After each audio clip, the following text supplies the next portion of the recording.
I mean, I could make a halo out of this, right? Yeah, that's good, isn't it? Ooh.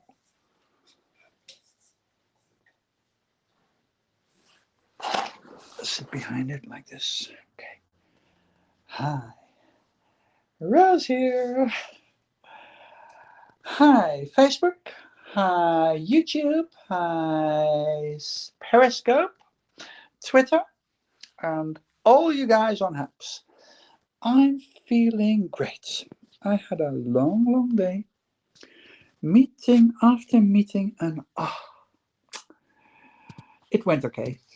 I didn't push too much, I didn't pull too much, and I was there all the time when it was necessary. I had my inbring, my whatever I bring in is my inbring. I guess it's a Dutch word. Mijn inbreng, inbring, my inbring. How do you like the word inbring? Do you have an inbring? I would love to hear your inbring on this scope. So any inbring is welcome, just as long as you keep it sweet. I guess, um, yeah, I guess, there are a lot of messages from the Habs app. I guess there are some people watching this. I can't see that. And it's strange too that I can only see, what is this? Audience review. I don't know what that is. It does have a lot of, oh, wait a minute. Tap to invite a guest or a user. I'm not going to do that. People just have to find me if they want. Okay, there's an I here. What is that I? There's an I with one.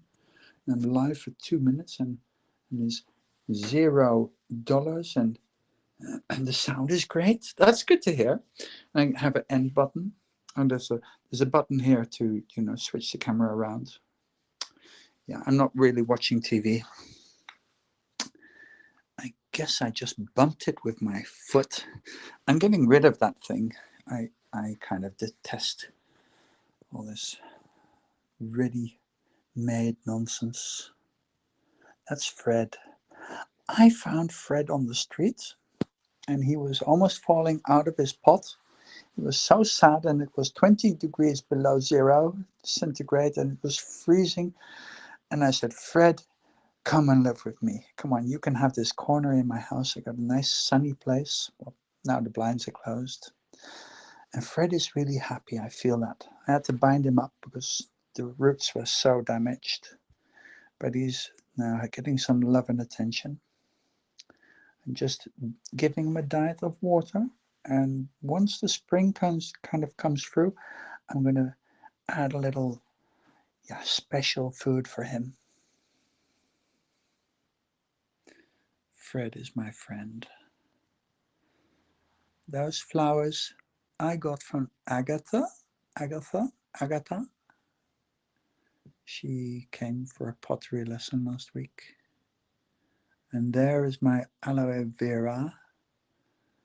I saved him from a plant shop. They were going to throw him away. But it's so much potential life. And I bought him for €10. And I bought a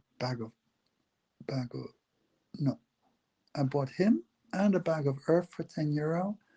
And the pot with the rose I bought as well for €10. It's a bit expensive because there was a crack in it. Yeah, that's all stuff I need to sort out someday. Well, don't want to talk about it. Anyway, I can't see if anybody's looking or listening to this. I don't know. I just could be talking to myself, which is also fine. I don't mind. But I can ask myself, do I have really something to tell? Well, I can hide the comments.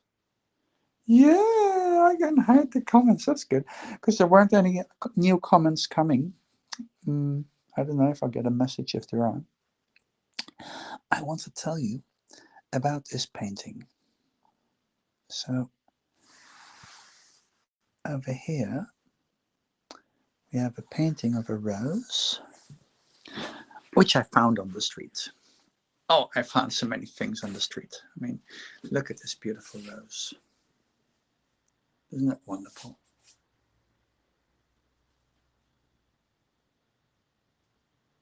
It's so pretty. I couldn't leave it on the street. With the frame too. It's beautiful. This one I bought for €25.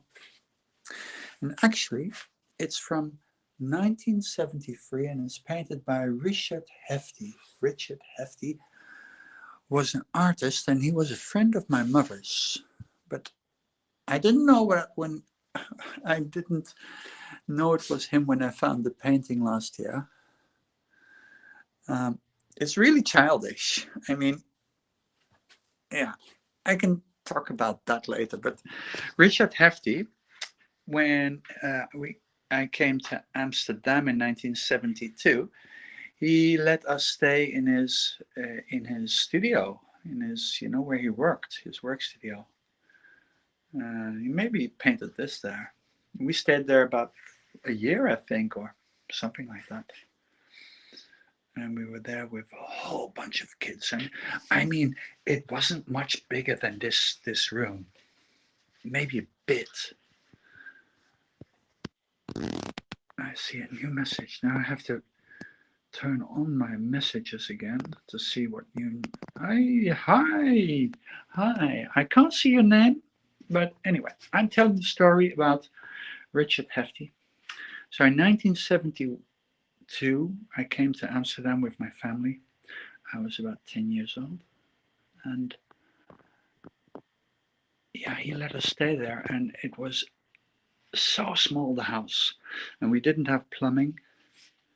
You had to go down the dark stairs to a toilet in the middle of the night when it was really 20 degrees freezing outside.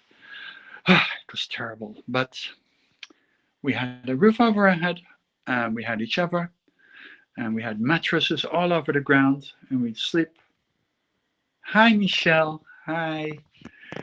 And we'd sleep all about the same time and wake up and have fun with my brothers and sisters learning Dutch on the street. And then last year I was walking in a secondhand store and I saw this painting. I thought, yeah, this painting, it's kind of an era from the yeah 70s and 80s. There was this arrangement for Dutch artists, and they could sell like 6 or 7 paintings every 3 months to the government, and then they get about 6,000 guilders, which is equivalent to what is it, $6,000 now, and that was enough for them to survive and have some fun and buy materials. But what they would do, they would, like, 2 weeks before the end date where they really had to give the material, would give their paintings, they would then start working. So they would just buy a nice frame, and then they'd make a painting like in 2 minutes, and that would sell, and then they'd have enough money to get around again. So it was called the BKR, the BKR arrangement for the artists. Yeah. Anyway, this is called the light phase, light phase, yeah. And I wouldn't know. There's all kind of things going on here. Like, this might be somebody sitting on the toilet. I don't know. And a little house here. Well, some thunder going on there. It's fun. So this painting is painted by my mom. You can't see very well with the light reflecting. Maybe we'll do it like this. Yeah. She was in an anthroposophic home at the end of her life, and she painted this for my son. And it's about her having a lot of kids, all these lights in there. She made it for my son, who was still in the womb of my wife then. good. Good to have a reminder.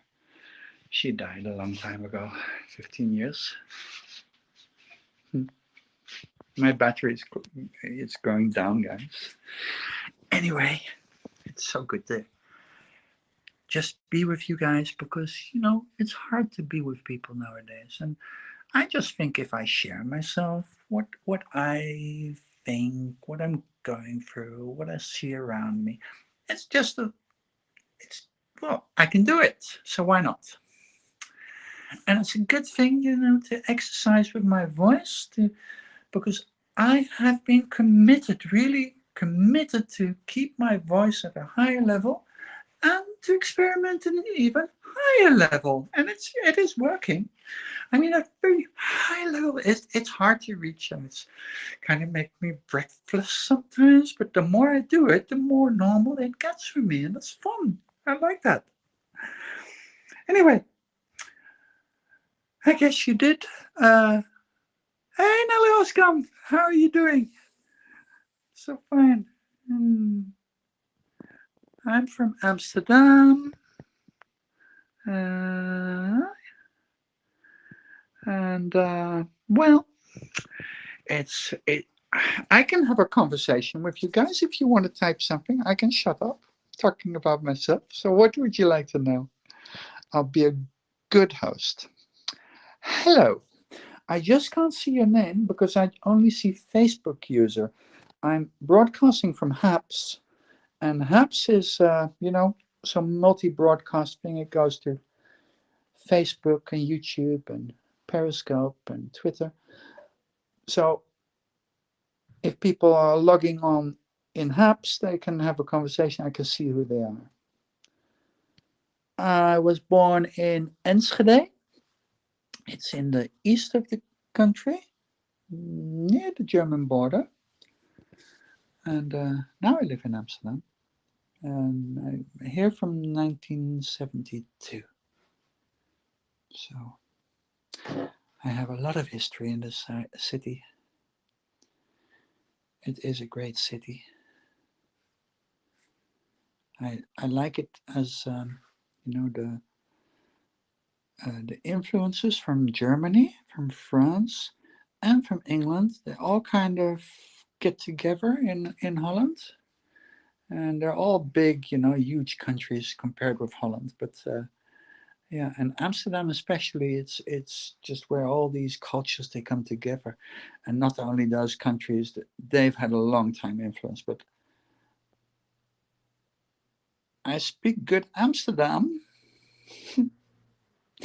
It's not Amsterdam. Amsterdam is like this. Hey, mafkees, ga je het doen? Zeg, hey, krijg de kleren. That's Amsterdam.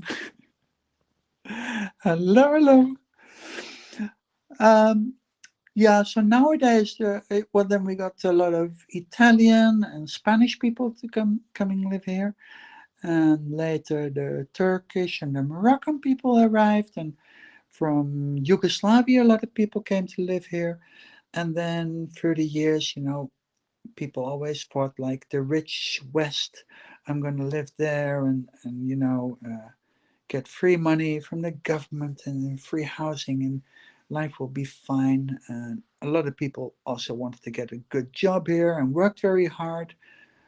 But kind of everybody thought it would be so great here, but it isn't. It's just normal, like living anywhere. You have to work hard, you have to be part of a social structure, you have to, yeah, be good for the people around you, and then it's okay. No English. Oh my God. Well, I started this scope in English, and when I start in English, I stay in English, and the next time I'll do it in Dutch, and I'll stay in Dutch, and that's the way it goes. I can't just change like halfway in the conversation. It wouldn't be in character. Anyway, it's good for you to keep your English up, and if you watch me on YouTube, like tomorrow, I guess you could get the subtitles because that's automatic.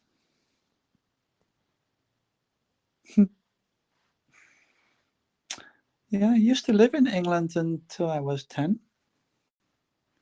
Went to school there. So I am really English, you know. I have a British passport, and my British passport, it still says Rufus Cone. I'm still a man on my British passport. My Dutch passport says Rose Cone. It's not that I'm naughty and that I want two nationalities and two genders, but my dad was English, and I kind of hold on to that. That's fine. But the reason why I didn't change my gender on my British passport is just because the COVID. I can't even go to the consulate. I have to go to England. I'm not going to travel. It's just too much work. Hmm. Good evening, dears. I can't see your name if you're on Facebook, so you're going to have to type your name if you like to. Hmm. Ja, ik begrijp het. Je spreekt niet echt heel goed Engels. Maar oké, misschien kun je een beetje leren. Kijk, als ik nou zo ga zitten, dan heb ik een halo. Of een halo, een holo. Nee, hoe heet dat?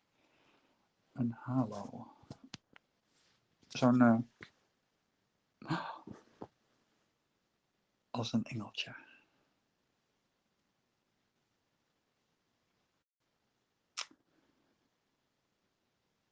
Hey Daniel.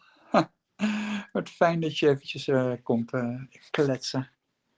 Hoe gaat het? Hoe is het met je operatie? Is het al een beetje genezen? Nog vervelend, hè, zo'n dingetje.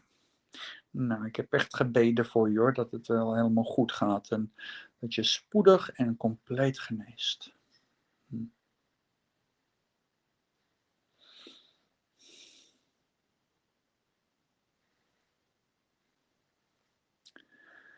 Dan ben ik de hele dag online geweest met mijn collega's.